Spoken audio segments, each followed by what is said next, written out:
Greetings, Corpse Clubbers, and welcome to another episode of Corpse Club Horror BFFs. I am one of your horror BFFs, Patrick Bromley, joined as always by my horror BFF, Heather Wixson. Hi, Heather. Hello, horror BFF. This month, we are back. We are, and this month we are celebrating the 25th anniversary of David Cronenberg's remake of The Fly. So everyone should be afraid. Can I blow your mind because it's 35th. That's what I meant to say. Sorry. Time is a vacuum, children. 25th was 10 years ago. Before we started recording, I was like 35th. And then We're went actually ahead and said 25th. recording this from the island of old. That's right. Yes, so time is irrelevant. Tell me your name and occupation. Seth Brundle, Yes, scientist. It's actually already on the island. It's already the 50th anniversary of The Fly. Oh my gosh. Can you believe it? Time is accelerating. It really is. Sorry about that. So 35th anniversary is what I meant. Okay. This is why we make the big bucks. Yeah. In podcasting. I remember being a young child when this movie was out, and my uncle, my dad's brother, this was before my parents were split up, obviously, came to our house for dinner. It was the one and only time this ever happened. He came to our house and had spaghetti dinner with us because afterwards he and my dad were going to a double feature of The Fly and Aliens. And I have never been more jealous. I remember being a kid and just wishing I was older. I wished I could go to some island where I could rapidly age so that I could go see that double feature. Well, prepare to be jealous because I actually saw Aliens. Of course you did. God damn it. And The Fly at a drive-in double feature in the summer of 1986. Wow. I did. Maybe I was there. Maybe I was like, hey, Patrick Bromley's dad, even though I don't know Patrick Bromley yet. It's possible. It's possible, you know. I was like, did you guys just have a spaghetti dinner? And they were like, yes. So it's so weird. So, but I got really excited when you said that because I also had the Aliens, The Fly double feature experience, which was, for me, as 8 years old, blew my freaking mind. Yeah, I'll bet. Just so much sci-fi in one night, and it was wonderful and glorious. That's a lot of movie right there. It is.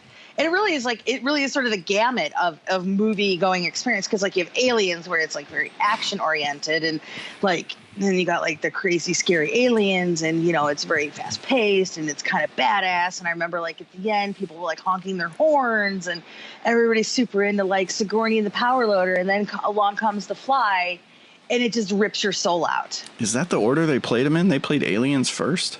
They did play Aliens first. That is a mistake. As somebody who is pretty good at programming stuff, that is an error in judgment. I honestly think because it was like longer, maybe, or something. I don't know the reasoning, but yeah, that was how they played it at the Twin Drive-In in Wheeling. Huh. So yeah. I would Aliens to close it, man. I mean, I would too, but I also think there's just sort of. I guess maybe I appreciated sort of being left with a movie that sort of settled into my bones because I honestly think that experience is one of the reasons why, like, if I had to come up with like my top 10 list of science fiction horror movies ever, The Fly is without a doubt in the top 3, if not the top 2. Yeah. You know, I think it's because I could go home and it just sat with me. Like in Aliens is awesome and it's cool and it's action and it's, you know, it's badass and you got great larger than life characters. But like The Fly to me was so devastating. Like, I don't know how you come back from like watching Geena Davis sob as she shoots, you know, Brundlepod in the face. And then you're like, all right, aliens. Like, I think I was okay with it. You know what I mean? Like, I think that was just the way it was supposed to go that night. All right. So let's talk about The Fly. I'm not totally sure what we're going to say about The Fly because I feel like it's been a movie that has been talked to death over the last 35 years. See how I did it this time? Yeah, 35 years. Very good. Yeah, thank you. Where do you rank it, like, in your Cronenberg rankings? I think it's Cronenberg's best movie. I think it's probably my second favorite Cronenberg movie. Nice. Yeah, my actual favorite Cronenberg remains Videodrome. But I think in terms of, there's this quote that Quentin Tarantino said once on the Charlie Rose show many years ago, like back in the 90s, because that interview was like one of the bonus features on the Criterion Collection Pulp Fiction Laserdisc that I had. And it stuck with me forever because he talked about The Untouchables. He was talking about how The Untouchables is the perfect marriage of the director's sensibility and a commercial studio sensibility. So it's Brian De Palma getting to make a commercial big hit that still feels like a Brian De Palma film. And that's The Fly to me, that it's accessible. It's a big commercial studio horror movie that 100% still feels exactly like a Cronenberg movie. So that's kind of why I think it's Cronenberg's best, because it's such a marriage of what he does best with a horror movie that's accessible to everyone without compromising or sacrificing any of what makes him such a great filmmaker. It's a masterpiece. I mean, it truly is a masterpiece and one of the best horror movies of the 1980s. I absolutely 1000% agree. And I think what's interesting too is like I've thought about this, and like of all the movies that I've written about throughout like my entire career, I think I've written about The Fly the most. Interesting. So I'm a little bummed that I wasn't asked to be involved with the Fly box set at all. No offense taken, Scream Factory. Missed opportunity there. Scream Factory. Nobody needs to read my work, but I have actually written a lot about it. Like I've written stuff about Veronica and Seth. I've written about just sort of that mix of like quote unquote art house meets studio formula. And I've written also about Stathis, because I actually, as I've gotten older, I've really come to appreciate his character on a completely different level than I did when I was a kid. Which is, to me, that's the earmark of a really fantastic movie, what genre aside, is when you can go back and rewatch that movie over and over again, and you're always taking something new away from it. And what is the, just out of curiosity, like, so what is your current take on Stathis?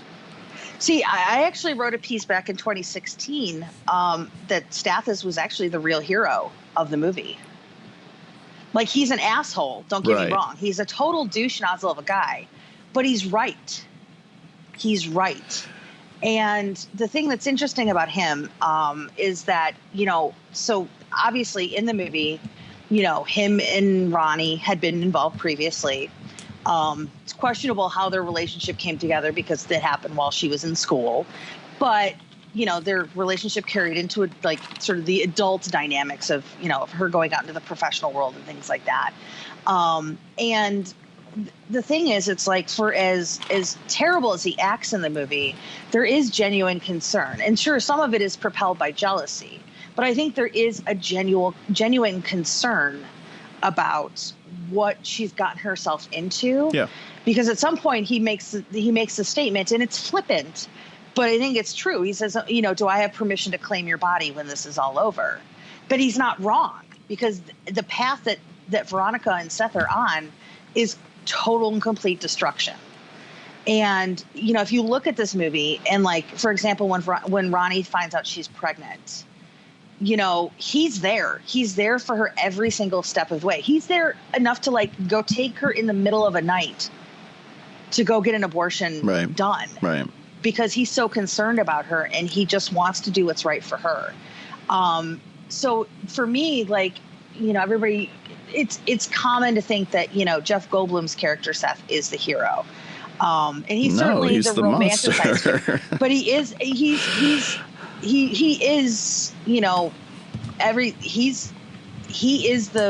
the antagonist of this story, really. Right. And I just think that, Stathis is like an asshole, but he's not wrong, and he's there for her when it counts. Like, the dude gives up literally an arm and a leg at this point for Veronica, who's like, he's not even romantically involved with it at this point anymore. But like, when she gets taken from the doctor's office, Like, he doesn't just like, oh, well, that's too bad. Like, he's like, okay, I got to go take care of this. Right. Because that's how committed he is to her, even though he knows that most likely their romantic relationship is completely done. You know, and to me, that's a hero. Like, when there's no stakes involved, like, there's nothing for him to gain out of this, but he goes and does it anyway. Yeah. And as a kid, I hated his character. I thought he was a jerk. I thought he was cruel. I couldn't understand, you know, I was like, oh, this guy. And like, as an adult now, I'm just like, oh my God.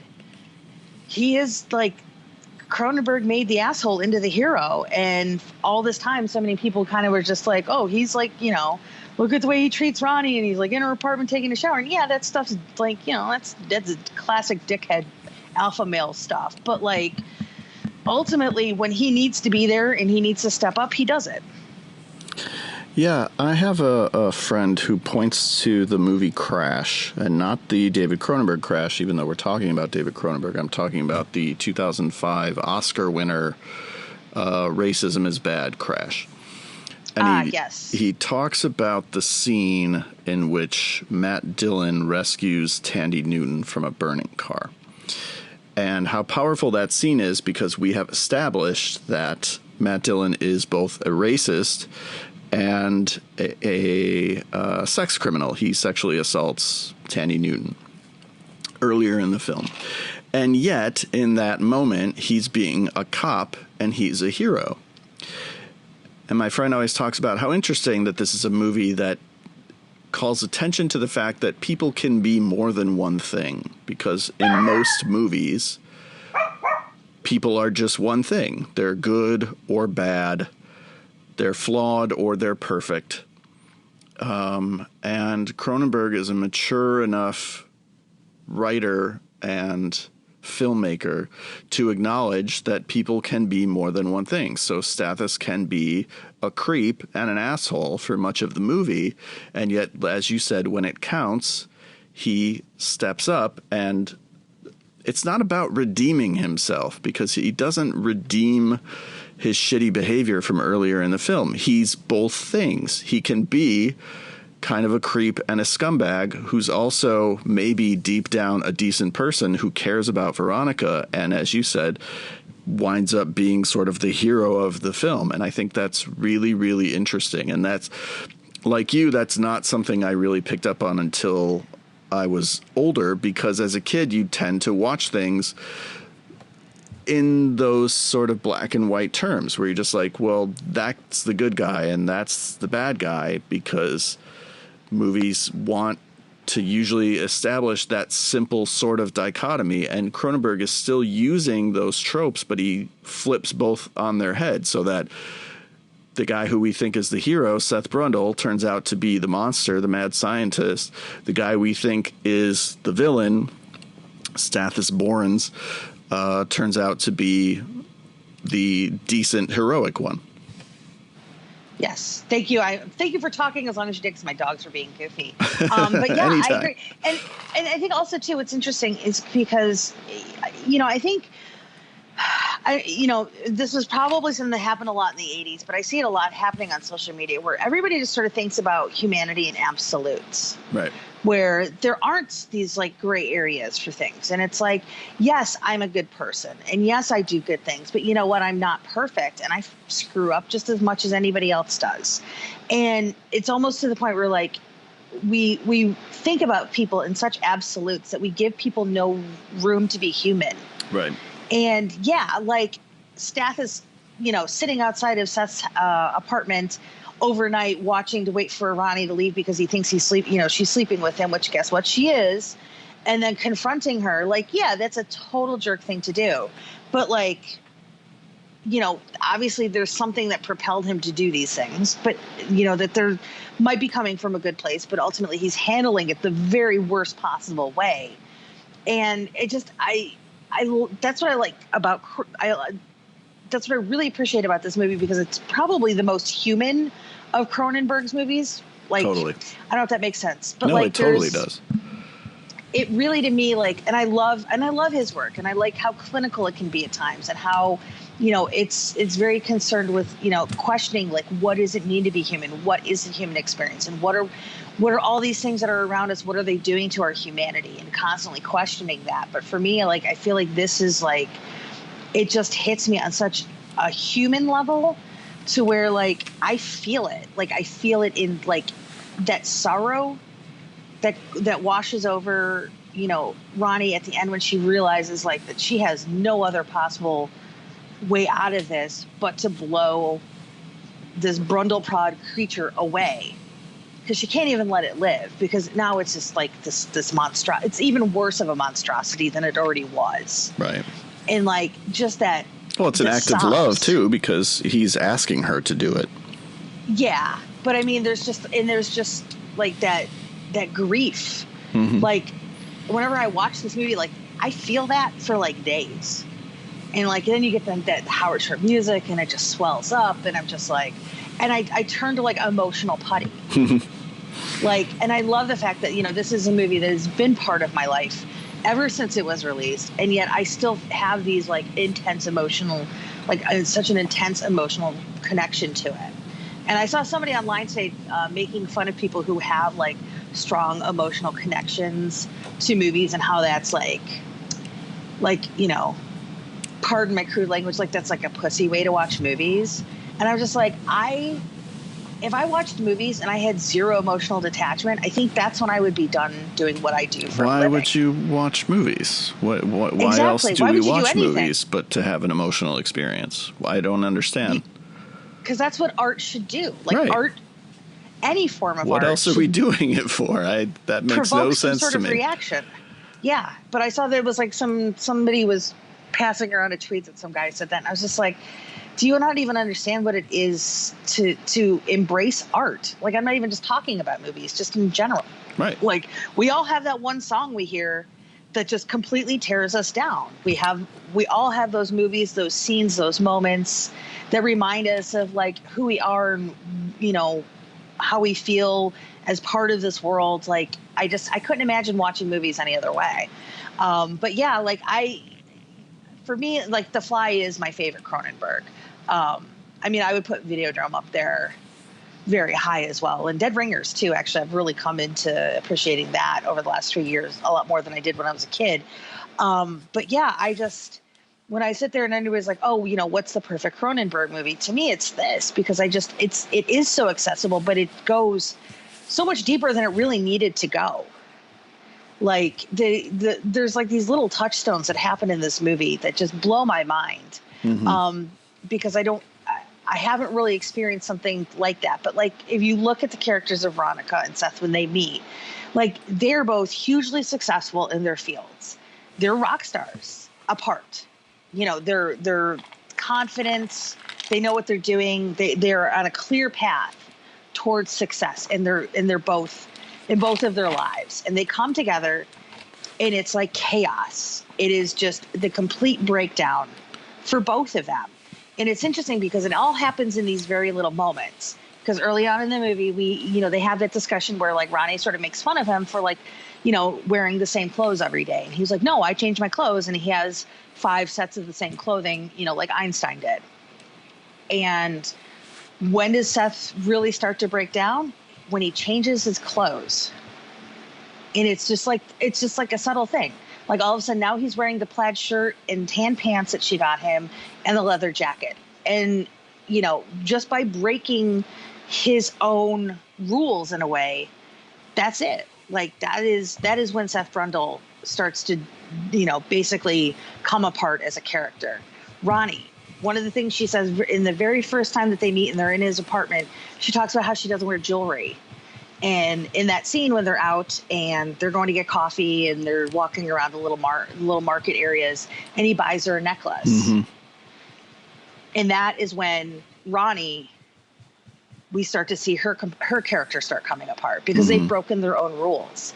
And to me, like, it's just these little tiny things. Like, and I'm trying to think of movies that have really been able to do that on that kind of like layer those kind of things in. And it's not very often. Like, honestly, I think like one of the movies that I could think of that maybe has done something like that is like Suspiria 2018 since.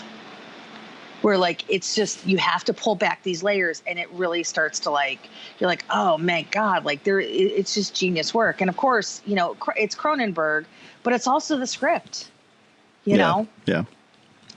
Which I know, was a lot of Charles Edward Pogue's doing. Do you know how much Cronenberg came in to do? I don't really know the dynamic of how that worked out. No, I don't. Okay. Because I just knew that he also did, around the same time, he did Psycho 3, which I like. I like Psycho 3. Not as much as Psycho 2. No. I also think it's funny that he did DOA. Only because when I was a kid, I actually wrote a sequel to DOA. Did you really? I don't know why. I've never seen any DOA, either the original or the remake. Yeah, no, I really, really liked it. And I just remember, like, I just decided one day I was going to write a sequel to it. So I did. I wish I still had it. I don't. But, yeah, I wrote a sequel to DOA. I cleverly called it DOA 2. So I was very... Dead on Arrival 2. Yes, 2. I didn't add the Electric Boogaloo. I wasn't that cool yet. No. That's a cliche. It has to be retired. Yeah, it does. But it's still fun to say. I guess, but it's never that funny when people use it. I don't mean I don't even use it to be funny. I just use it when I just want to like say some fun words. When I'm just trying to make a garbage salad out of my words is what I'm saying. Sure. Nothing I would say on Twitter because I have to be smart. Yeah, I mean, this idea of them breaking their own rules is really interesting, but also really almost cynical in terms of what it says about relationships, you know, and I have never seen this as a movie that's cynical about relationships in the way that some of his other films are. So I have to process that. Yeah, I'm sorry to lay that all on you, but maybe it is because, I mean, think about like, you know, I wasn't an adult in the 80s, but like think about trying to like navigate that time when everything is so surfacey and so about status and like appearance and things like that. Like try to think about like having like real human connection in that kind of world. Like it's pretty bad now with like social media and stuff. Mm-hmm. Like I know when we were joking the other day talking about like, thank God we don't, like none of us have to date like these days. Cause like what the hell would we do? Like it was kind of like that in the 80s because it was such and everything had like just like an appearance to it. But what was really going on, you know, weren't things that we really dove into because it was a very different time. So I can't imagine like anybody really feeling great about dating in the 80s, like for the most part, because it probably was a pretty exhausting experience. Not so much that where everybody's, you know, significant others turned into giant fly creatures, but which is an exhausting experience. I mean, she is wiped out by the end of it. She is, and she's pregnant and having to deal with all this. Like, ugh. Is Cronenberg's cameo the best director cameo of all time? It's pretty good. I mean, I am a sucker for a director cameo, so give me all of them possible. I mean, is it up there with Scream 3, Wes Craven behind Jay and Silent Bob? You know. Yikes. Although I still think Wes dressed as Robert Englund in the original Scream is pretty great too. As Fred the janitor? Yes. Yeah. With the sweater and the hat. Right. Like, that's pretty great, too. But to have Cronenberg be the guy delivering the maggot baby is, like, the most Cronenbergian thing I can think of. It really is. You know, and I think also, too, like, is fantastic as a director Cronenberg is, man, does he just cut a presence on screen. Yeah, he's great.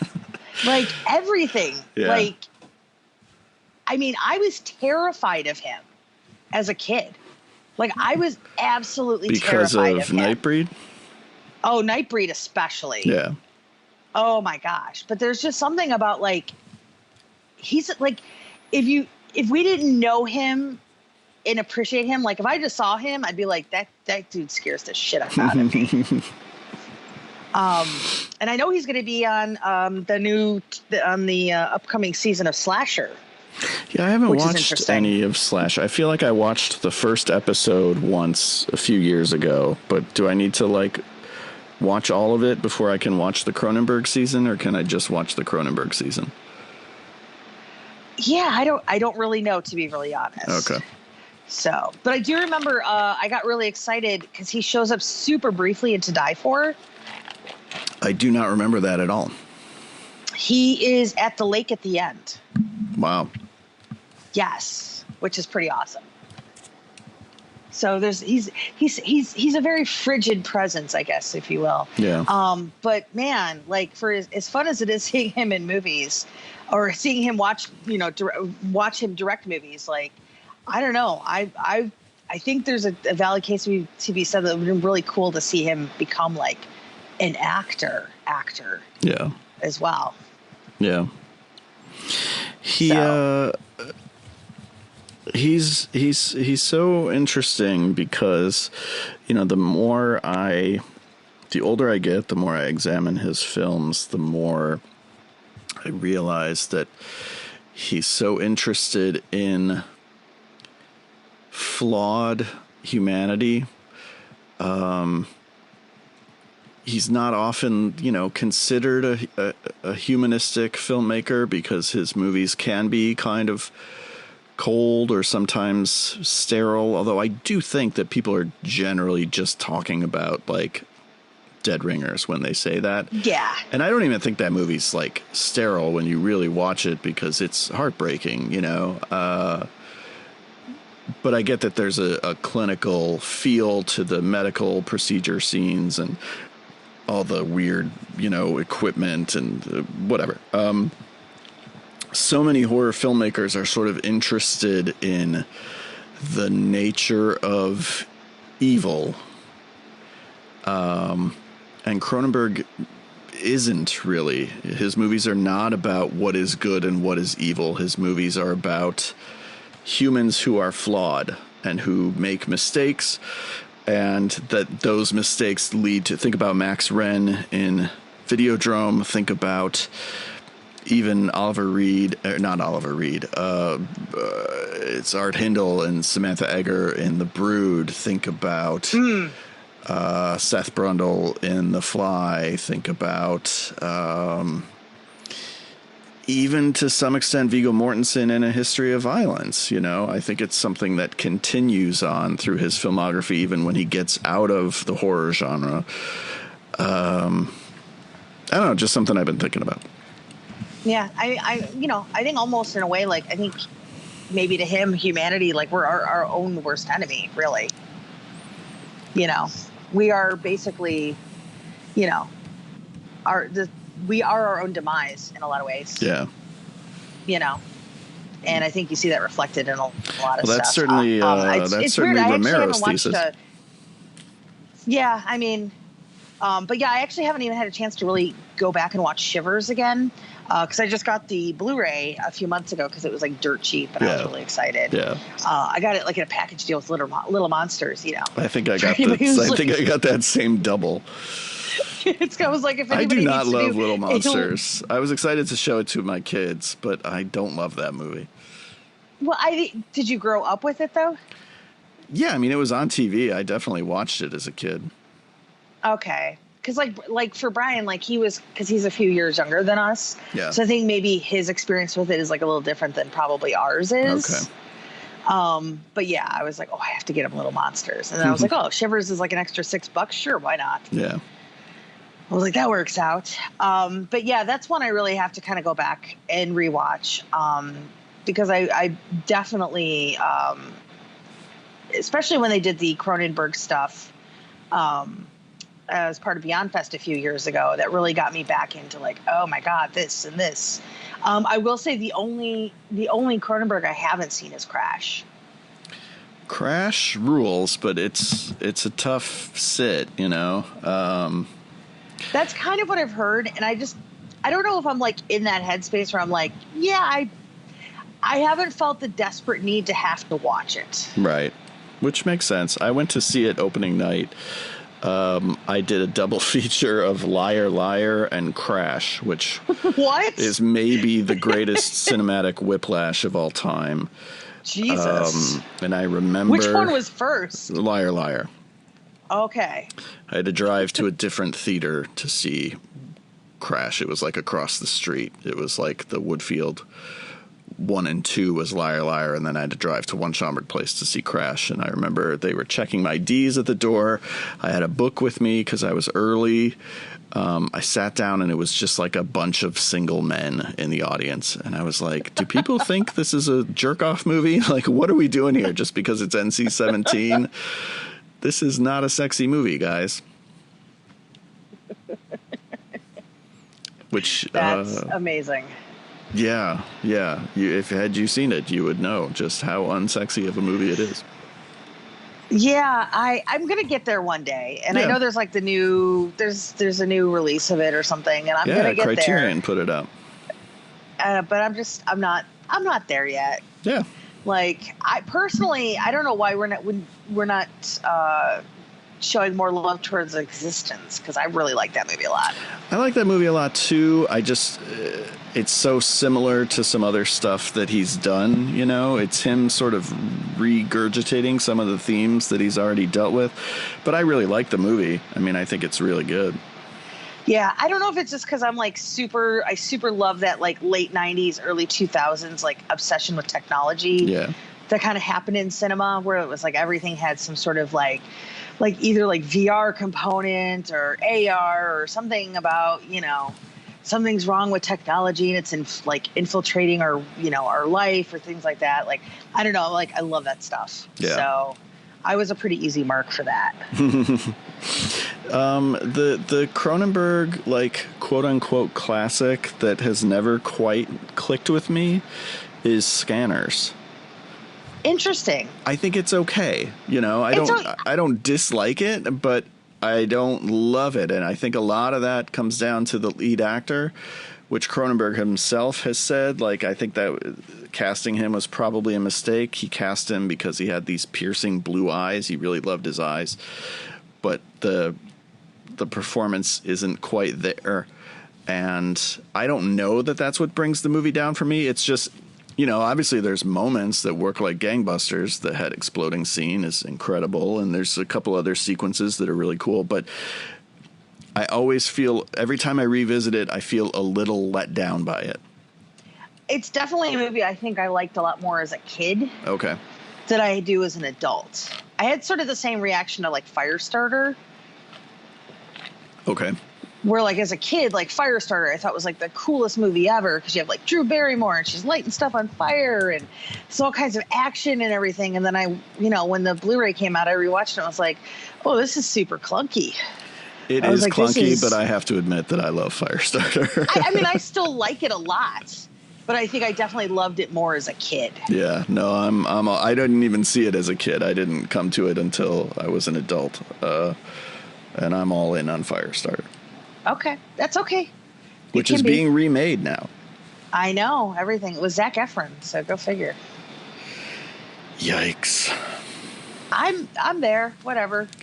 Yeah, I will be too, but I just can't think of many of these Stephen King remakes that, you know, Carrie comes to mind and Pet Sematary comes to mind, and there's a third one I had in my head. Well, I didn't watch The Stand, but I heard kind of bad things. I don't know that we've found the exception that proves the rule yet. I don't know that we found the one that points to, oh, we should continue to remake these movies.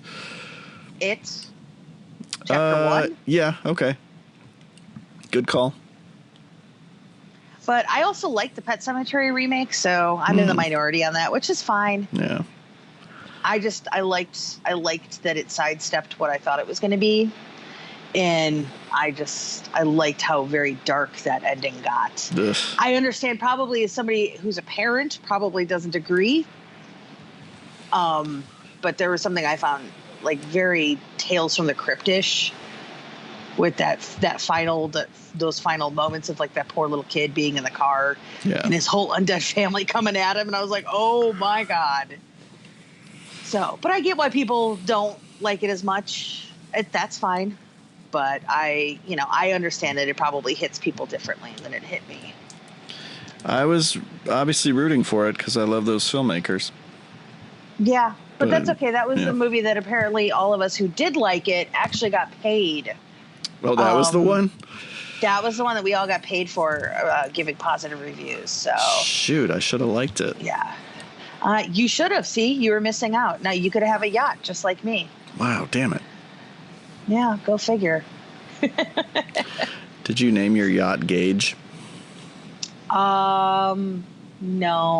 I'm trying to think of a good yacht name for a good fun name for a yacht. I did find out that there is apparently a yacht rock group that does all hair metal covers, and they're called Yachtly Crew. That's pretty funny. That would be a really good name for a yacht. I didn't know that yacht rock was such a thing until a friend of mine joined a yacht rock band. She's like the singer for a yacht rock band, and I didn't know it was. That's cool. I didn't know it was such a thing, but they're called the Yacht Rockettes. I like it. Yeah, not as cool as Yachtly Crew, but Yachtly Crew is pretty awesome. When I saw that, I was like, yes, okay. I got a hankering because we were watching the thing from Dark Side of the 90s about the Viper Room, and I was like, oh my god. And I was like, because part of me like wishes I was like I lived in LA in the 80s because I want to see like the weird shit that went down. And I was like, oh man, if I could have just been a fly on the wall at the Whiskey a Go Go when like Van Halen was playing there, that would be super cool. Yeah. So I was like looking up to see if like there was any Van Halen type stuff coming up at the Whiskey, but no. But Yachtly Crew's playing a bunch. So I like it. I think I'm secretly like a 60-year-old stuck in a 40-year-old's body, I think, at this point. Well, you so went basically to that like island. Scott Drubbett. Oh, okay. Yeah. Basically, I just need to be Scott's age. Throwing shade at Scott. I know. He knows I love him, though. Yeah. Pop knows we love him. Well, I also, in preparation for this episode, revisited The Fly 2, which I know you did as well. Yes. I won't give I won't say my lame's surname for that. That we just said we're going to put a pin in. Nobody's allowed to say the magic words when you say title of the movie too. Brundle Boogaloo. Yes, it's Electric I would say Electric Brundaloo. Yes, that's better. Yeah, it was interesting because I actually hadn't seen this since it was released on VHS. I didn't see it in theaters. I rented it on VHS because I was like, sure, why not? Eric Stoltz in a horror movie, why not? Obviously, it pales in comparison to its predecessor, but I didn't dislike it. I actually think there's some interesting things that happened, but of course, I think it just having to live with the legacy of the movie that preceded it, I think doesn't do it a lot of favors. Yeah, there's actually some really good stuff in it. I just watched it again today. I watched it when Scream Factory first put out the set.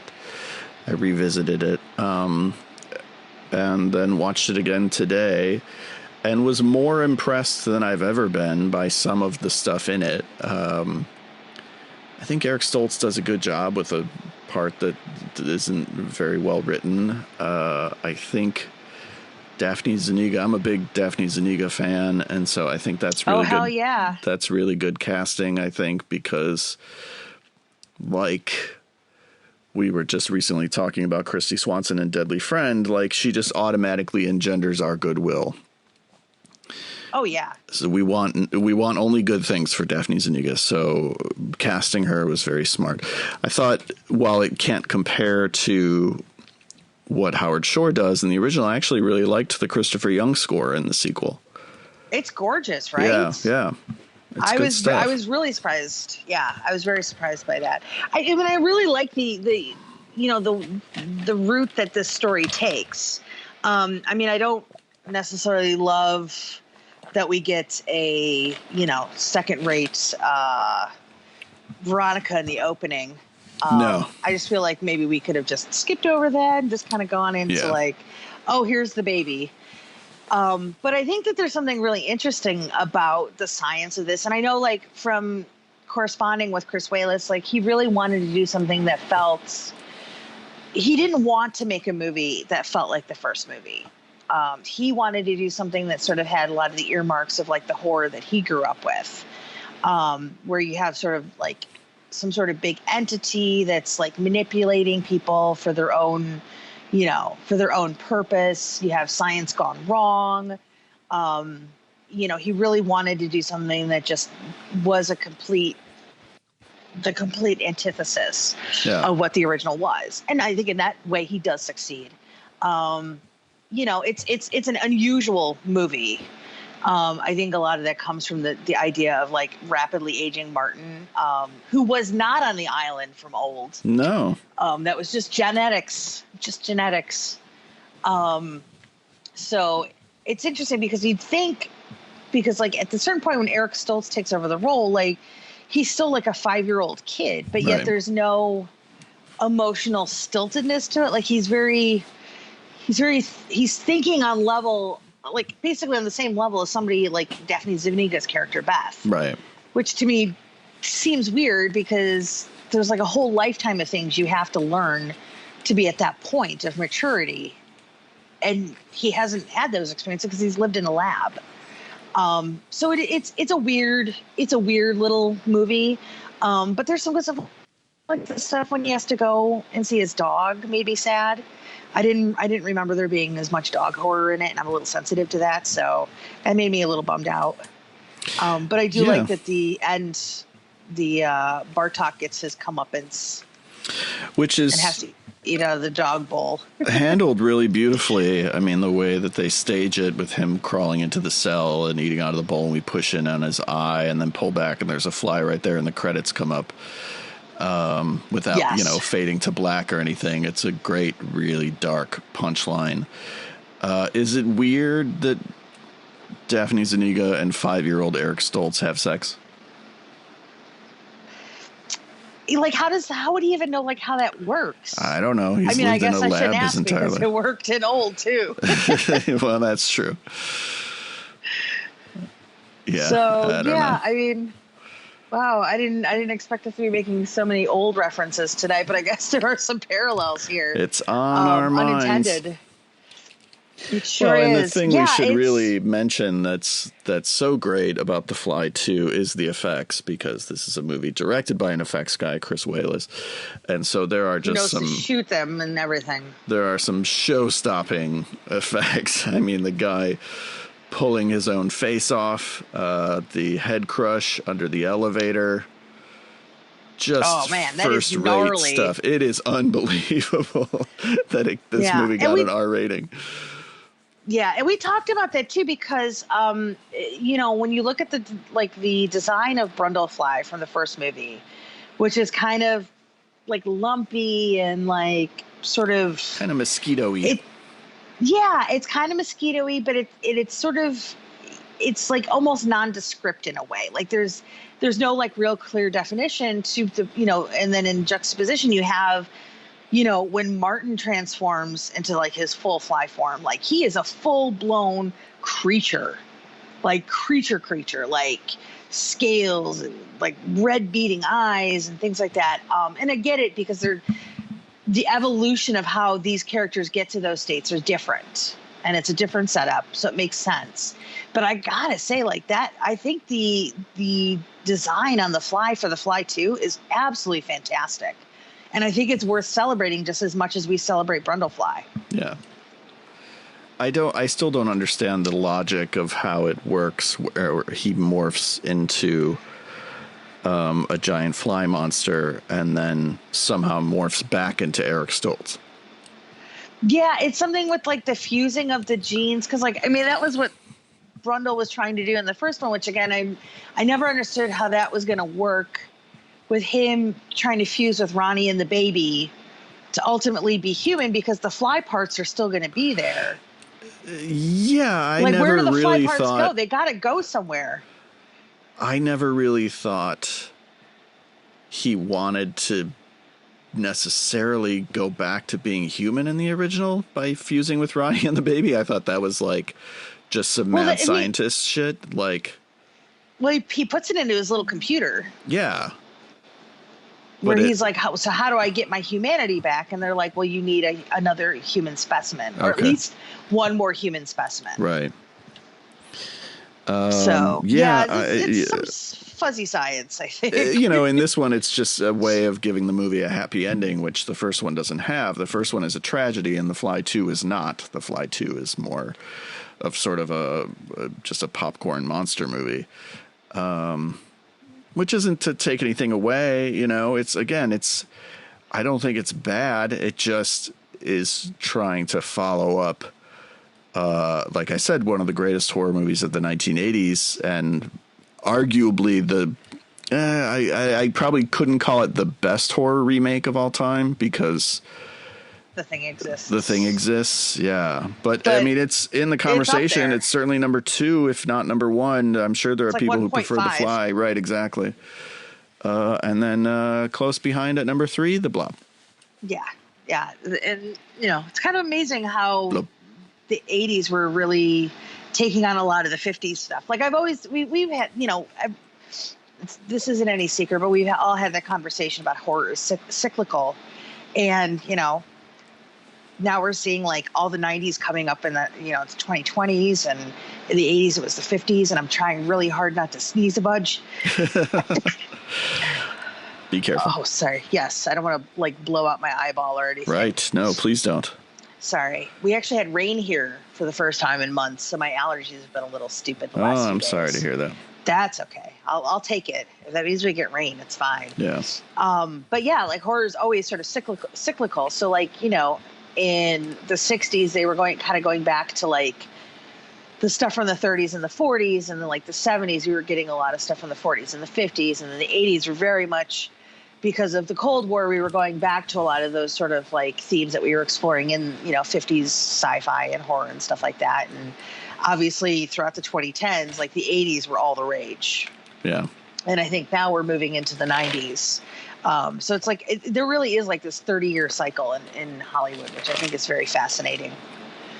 I wish I had the time to dig into that, because I think there's something really interesting about what is it about like that amount of time? Is it like because it's like a generation, or is it 2 generations? I'm just curious how that math all sort of works out as to what we sort of that generational cycle of storytelling, but specifically in horror. Yeah, I don't know why. So Is it just studios feeling like, well, now enough time has passed and audiences have forgotten or haven't seen, once 20 years have gone by, we just assume, okay, now a new generation will not have seen these movies. So now they're ripe for remaking. Which is funny because like as a kid, I saw the original Blob, but I never actually saw the 80s Blob until recently because I'm a terrible person. Really? Yeah, I've owned it for like years. And you had never seen it? And the first time I saw it, like I actually sat down and watched the whole thing. Like I'd seen parts of it, but the first time I actually sat down and watched the whole thing from beginning to end was last summer at Beyond Fest. Oh my gosh. Did it completely blow your mind? Oh, it was fantastic. I loved it. But I was somebody who grew up watching the original because it would show on like Saturdays on like Channel 50 or something like that. Right. When they would show like that, or like Empire of the Ants or something like that, when they'd show like those old movies. So it's interesting. So yeah, there's some math to all that. I don't have the brain power to sort of wrap my head around it to do some sort of big grand thesis on it. But no, me I think either. there's some validity to it though, for sure. So, but yeah, I was actually kind of surprised because I was, even in talking to Chris, like I know that he wasn't totally happy with how everything came out with the movie. And I actually was pretty okay with it. Like, I mean, it's never going to live up to the original The Fly.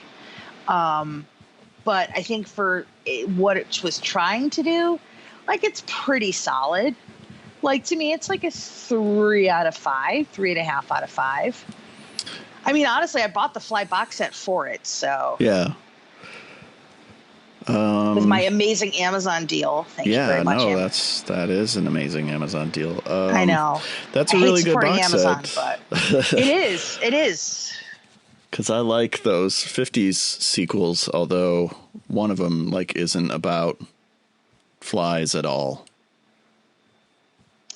Is that the Curse? It must be Curse of the Fly, yeah. Okay. I was trying to figure out, because I was like, I saw the other one, and I'm pretty sure that had stuff in it. Yeah, it's not about flies at all, really. But it's still a fun movie. Okay. But yeah, The Fly 2. And, you know, it should be mentioned, has like 4 writers, but 2 of the writers are Mick Garris and Frank Darabont. So it has quite a pedigree. Yeah, I think that's a movie that I'm hoping, you know, because we're maybe like 2024 when we're 35 years out from that. You mean 25? Yes. You know, maybe there'll be some sort of reappreciation for it. Yeah. You know, I'm not expecting a full-on love fest, you know, like the original, but I think there's some pretty good stuff in there. I like Eric Stoltz. Like, he's so weird as an actor that there's something I just really have glommed onto him, you know. I spoke heresy in our house, though, the other night, because we were talking about The Fly 2, and I was like, you know, can you imagine what Back to the Future would have been like had Eric Stoltz not been fired? Mm-hmm. And Brian was like, don't you say those things. I was like, I know. And I know you with Michael Jackson. I get it. Yeah. But there's a part of me that is weirdly fascinated by the idea, Utah, you're going to fall off the couch. There's a part of me that is weirdly fascinated by the idea that, you know, of seeing Back to the Future with Eric Stoltz in it. I would want to see it, but I wouldn't be willing to give up the version that we have. No. Definitely not. But if somebody told me, like, hey, they shot Back to the Future with Eric Stoltz and then went back and reshot the whole thing with Michael J. Fox, of course I would want to see that. Are you kidding? Yeah. So, but at least he got some kind of wonderful out of it. Right. And his name is Martin in this movie, and people keep calling him Marty, and I thought that was funny. Yes. He's probably like, great. Am I going to be replaced on this too? Yeah. Michael J. Fox is The Fly too. He's like, son of a bitch. You loved him as Teen Wolf. Now love him as Brundlefly. Baby Brundlefly. The Fly is 5'1". He's a tidy fly. He's like a little gnat. Yeah. Would he be like what's the precursor to a fly? Is that a maggot? It is a maggot, yeah. Little Marty the maggot. Jeez. We just made Michael J. Fox a maggot. I will not stand for this. Oh, what have we done? I'm going to hell. And I say that as somebody who loves Michael J. Fox. Like, yeah. I don't want to know a person who doesn't love Michael J. Fox. I think if you don't, I think there's something inherently wrong with you. Yes. It's like not loving Tom Hanks. Come on. Oh, gosh. What is wrong with people? Who are these But you people? know, somebody out there is going to be like, Michael J. Fox. Because there's always somebody. There's always one contrarian. I know. Who's like, Michael J. Fox really wasn't that good. And I'm like, you shut your dirty whore mouth. You know what's celebrating its 25th year anniversary? Its actual 25th is The Frighteners. Yes, it is. Yeah, actually, Megan Navarro just wrote a really great piece for it over at Bloody Disgusting. Oh, cool. I will have to look for that. Yeah, and I think also Brian. Oh my God, I feel terrible that I'm totally forgetting his last name. But he writes a column for the 90s on Bloody Disgusting as well. Okay. Kniper, I think. Kuiper, yes. Yeah. I think he also did a piece as well recently. He's written some stuff for F This Movie in the past. Yeah, I can't. I'm sort of having problems dealing with all the 96 releases having 25th anniversaries. Yeah. Because that was the year I graduated high school. Yeah, right. So I'm just, when all the movies that came out the year I was born celebrated their 40th anniversary, and I was just like, oh no, this is all going too fast. Stop this island, M. Night Shyamalan. I want to get off. But yeah, I was like, oh yeah, we're about to hit the 25th anniversary of Scream, and if you think I'm not going to do anything for that, yeah, right, crazy.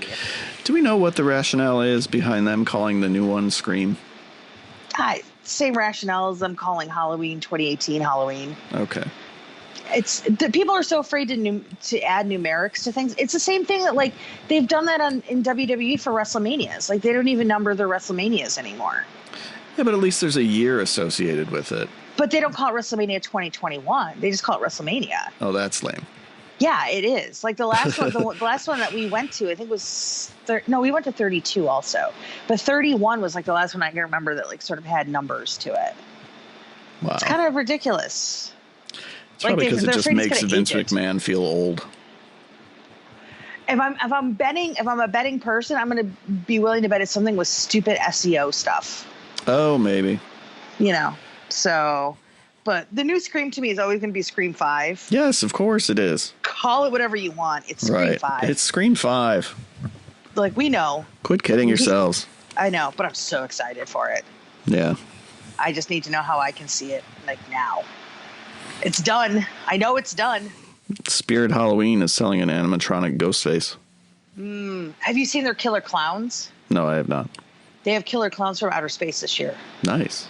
Like, that they actually licensed from the Kyotos. Nice. They are awesome. There's going to be a couple killer clowns in makeup at Flashback. Oh, that'll be fun. Yeah. Yeah. Yes, I actually got to hang out with some of the killer clowns when I went to the Kyotos. That was pretty cool. That's very cool. Yeah. I was kind of excited. I was trying to play cool, but I kind of geeked out a little bit. I was like, all right. I'm cool. I'm a writer. I'm a professional. But I was like, oh my God. I was like, it's the big guy. I was like, did they call him Hogzilla? No, I'm thinking of the Joe Bob movie. Yeah. Do they call him like something That movie Zilla? is not good, by the way. No, I sat through it. Yeah, me too. During last drive-in. I did it. But he's like called something Zilla, isn't he? Oh, I don't remember. Okay. I'm going to get caught up in the killer clowns now. But yeah, I would totally take an animatronic Ghostface. That'd be awesome. Weird bit of trivia. Grant Kramer from Killer Clowns from Outer Space is a producer on Willy's Wonderland. Oh, interesting. And he has a cameo. Huh. Yeah. That is interesting. Yeah, the more you know. I appreciate it. Yeah, I actually never saw, I haven't seen it yet. I liked it, but I'm in the minority. Because it's fine. I just haven't had a chance to crack into it yet. Yeah. There's about like 30 different movies that I'm like, oh, I really want to see that. And it's like, oh, wait, I have to focus on these 3 movies this week now. Okay. Right. So I'm so behind on horror. Yeah. I think we all are. I don't think there's any way to stay totally current. Yeah. So I just, it's a fleeting feeling because like you just can't ever get caught up. Even at the end of the year when I go through and I'll watch like 20 new movies and I was like, oh, but I still haven't seen these other 10. Damn it. Right. So, what are you going to do? What can you do? It just means more free to experience in the future. Yeah, I guess. Anything else you want to say about The Fly or The Fly 2? I think I'm good. All right. I think so. Then, I guess that's going to wrap it up for this episode of Corpse Club Horror BFFs. As always, thank you to our engineer Brian for editing the shows and making us sound a lot smarter than we are. Thank you to all of you for listening. Make sure you're going to dailydead.com every day. Follow Daily Dead News on Twitter. And what am I forgetting? I think just stay scary at this point. You said it, everybody. Stay scary.